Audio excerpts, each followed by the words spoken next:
नमस्कार दोस्तों, welcome back to the new blog. आज हम बात करने वाले एक ऐसे शख्स की जिन्हें पूरी दुनिया जानती है, जिन्होंने भारत को एक ऐसी पहचान दिलाई जो आज तक इतिहास के पन्नों में दर्ज है। जी हाँ, आज हम बात करने वाले हैं स्वामी विवेकानंद की। 11 सितंबर 1893 शिकागो में हुए विश्व धर्म सम्मेलन में अलग अलग देश के लोग आए हुए थे और हमारे भारत से गए थे स्वामी विवेकानंद। सभी लोगों ने वहाँ पे भाषण दिया और जब बारी आई स्वामी विवेकानंद जी की तो उन्होंने धर्म, हिंदुत्व और वेद और गीता इनके बारे में स्पीच दिया। श्री विवेकानंद जी ने भारत पे जो स्पीच दी उससे वहाँ खड़े लोग खुद को रोक नहीं पाए और तालियां बजाने लगे। जी हाँ, हम बात करने वाले हैं आज स्वामी विवेकानंद जी की। आज इनके बारे में ही आज पूरी डिटेल में जानेंगे, इनके जीवन के बारे में जानेंगे। आप चैनल पर अगर नए हो तो चैनल पर बने रहिए और इस वीडियो को पूरा देखिए। आपको बहुत सारी चीज़ों की जानकारी मिलेगी, जो चीज़ें आपने नहीं भी देखा होगा उसके बारे में भी आपको उसमें डिटेल से बताया जाएगा। चलिए स्टार्ट करते हैं इस वीडियो को।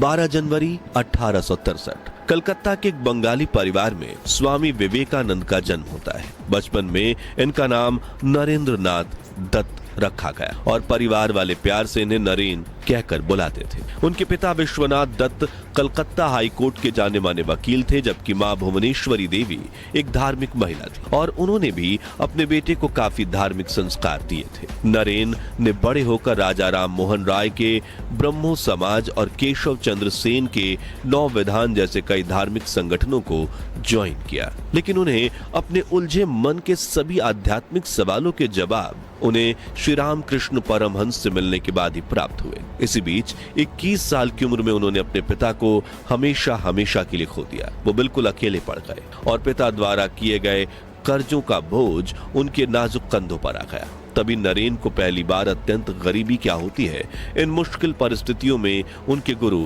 स्वामी राम कृष्ण ने उन्हें पूजा करने की सलाह दी। और जब नरेन काली मां के सामने पहुंचे तो उन्होंने उनसे अपनी परेशानियों का हल मांगने के बजाय विवेक, ज्ञान और वैराग्य यानी दुनिया की मोह माया से परे होने की मांग की। और इसी दिन उन्होंने पूरी तरह आध्यात्मिक जागरूकता को पा लिया था और अब वो अपने गुरु के 12 नगर मठ में लगातार आने जाने लगे, जहां वो मठ के शिष्यों को प्लेटो, एरिस्टोटल, बुद्धा और हेगल जैसे महान लोगों के बारे में पढ़कर बताते थे। लेकिन नरेन की जिंदगी में एक और मुश्किल का मोड़ तब आया जब 16 अगस्त 1886 में उनके गुरु स्वामी राम कृष्ण ने इस दुनिया को छोड़ दिया और नरेन एक बार फिर अकेले पड़ गए। लेकिन इस बार उनके कंधों पर बाकी शिष्यों की जिम्मेदारी आ गई, इसलिए उन्होंने उन शिष्यों के साथ ही रहना शुरू किया। वो जहां रहते थे वहीं आगे चलकर रामकृष्ण मठ नाम से विश्व प्रख्यात जगह हुई। मगर फिर आगे चलकर 1888 में उन्होंने स्वामी रामकृष्ण परमहंस की धर्मपत्नी और अपनी गुरु मां श्री शारदा देवी से आशीर्वाद लेकर 12 नगर मठ छोड़कर भारत भ्रमण करने का फैसला किया और ये कसम खाई कि वो अपने देश के लिए, लोगों की भलाई के लिए अपना जीवन कुर्बान कर देंगे। हाथ में एक लकड़ी और पानी का कमंडल लेकर साधु के वेश में उन्होंने लाहौर से लेकर कन्याकुमारी तक पूरे अखंड भारत का भ्रमण शुरू किया। सबसे पहले वो वाराणसी गए, जिसे भारत की सबसे पवित्र जगह माना जाता है। यहीं पर गौतम बुद्ध और शंकराचार्य जैसे महान संतों को भगवान से ज्ञान की प्राप्ति हुई थी। यहाँ आकर नरेन को गंगा मैया का आशीर्वाद मिला। उन्होंने अपने शरीर के अंदर नई ऊर्जा महसूस की। उसके बाद वो पूरे देश का भ्रमण करने लगे।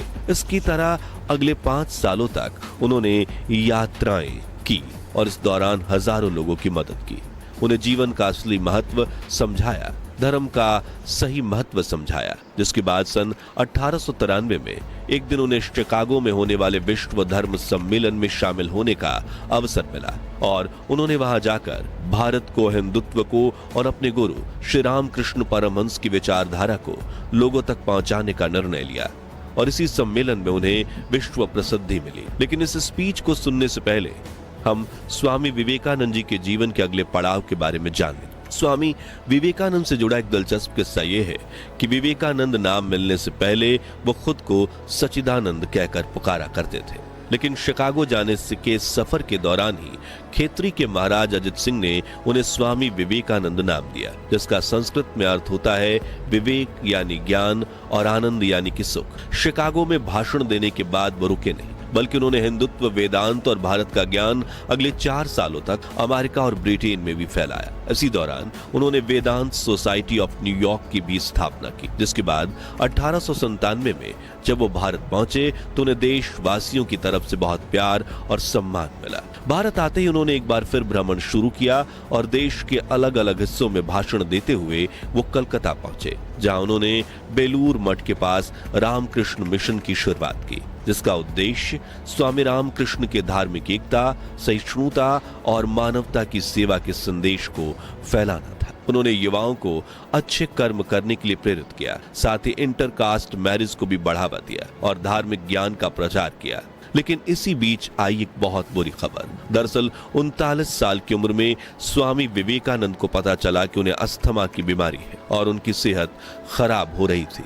इसी बीच उन्हें एहसास हुआ कि वो 40 साल की उम्र तक भी नहीं जी पाएंगे।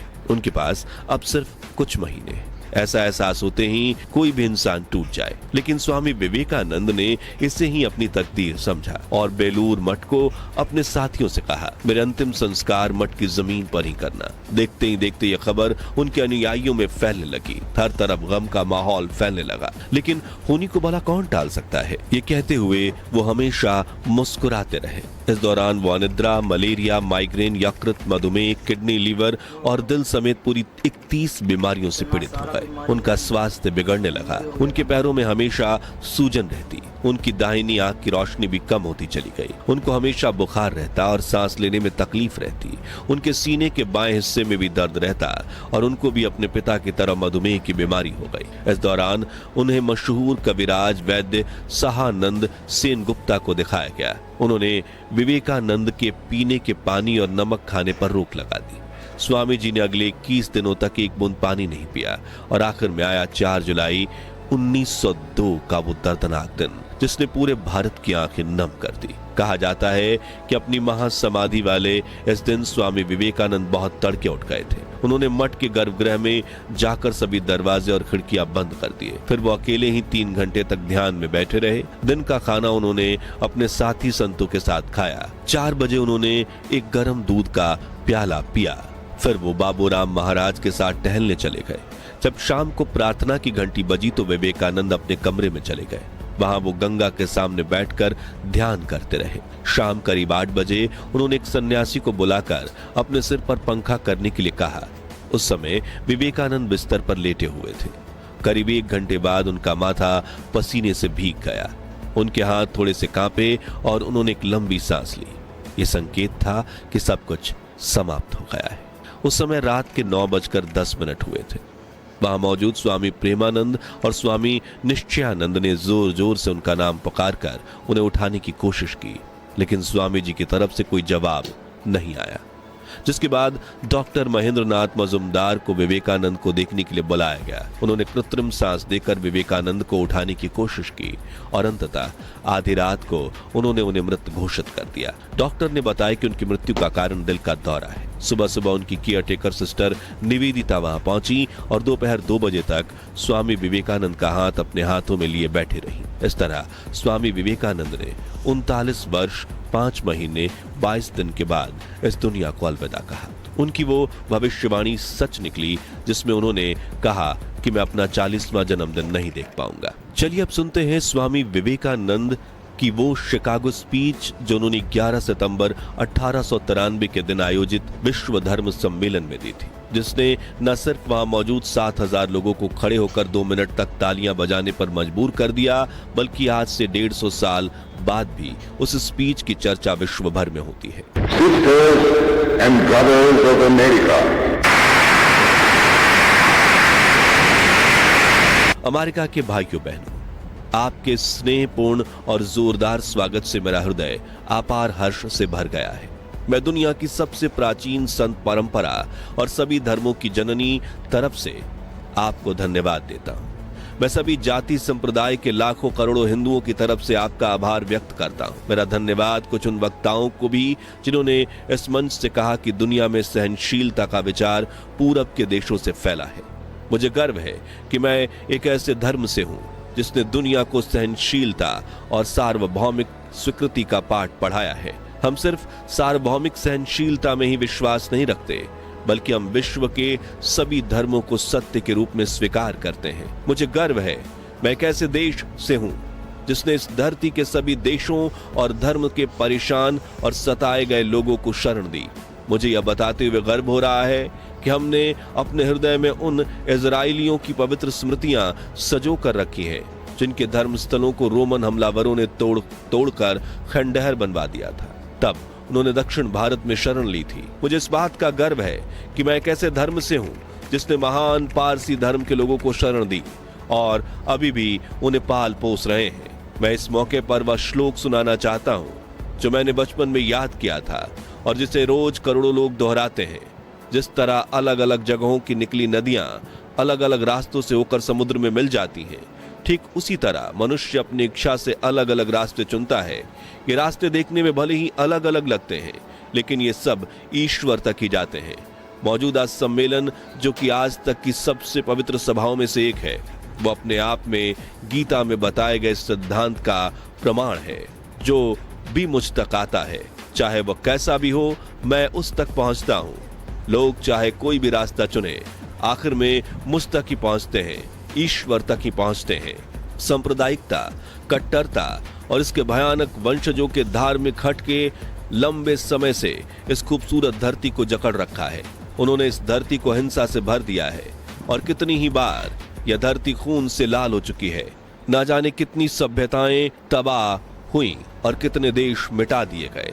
यदि ये खौफनाक राक्षस नहीं होते तो मानव समाज कहीं ज्यादा बेहतर होता जितना कि अभी है, लेकिन उनका वक्त अब पूरा हो चुका है। मुझे उम्मीद है कि इस सम्मेलन का बिगुल सभी तरह की कट्टरता, हठधर्मिता और दुखों का विनाश करने वाला होगा, चाहे वो तलवार से हो या फिर कलम से। हिंदुओं को अपना धर्म वेदों के माध्यम से रहस्य प्रकट करने के मिला है। उनका मानना है कि वेदों का ना तो कोई अंत है और ना ही कोई आरंभ। आप सभी को यह अजीब लग सकता है कि कोई भी किताब बिना शुरुआत या अंत के कैसे हो सकती है, लेकिन वेदों का मतलब किताब से नहीं, वेदों का मतलब अलग अलग समय में अलग अलग व्यक्तियों द्वारा खोजे गए आध्यात्मिक नियमों का संचित खजाना। जैसे ग्रेविटेशनल रूल हमें पता लगने से पहले भी काम करता था, अगर मनुष्य जाति उसे भूल भी जाए तो भी वह अपना काम करता ही रहेगा। और ठीक यही बात आध्यात्मिक जगत का पालन करने वाले नियमों के संबंध में भी है। वेद हमें यह सिखाते हैं कि दुनिया का ना तो कोई आरंभ है और ना ही कोई अंत। कुछ लोग जन्म से सुखी होते हैं तो कुछ लोग जन्म से ही दुखी होते हैं। कुछ लोग अच्छे स्वास्थ्य का आनंद भोगते हैं तो कई लोगों के हाथ पांव नहीं होते।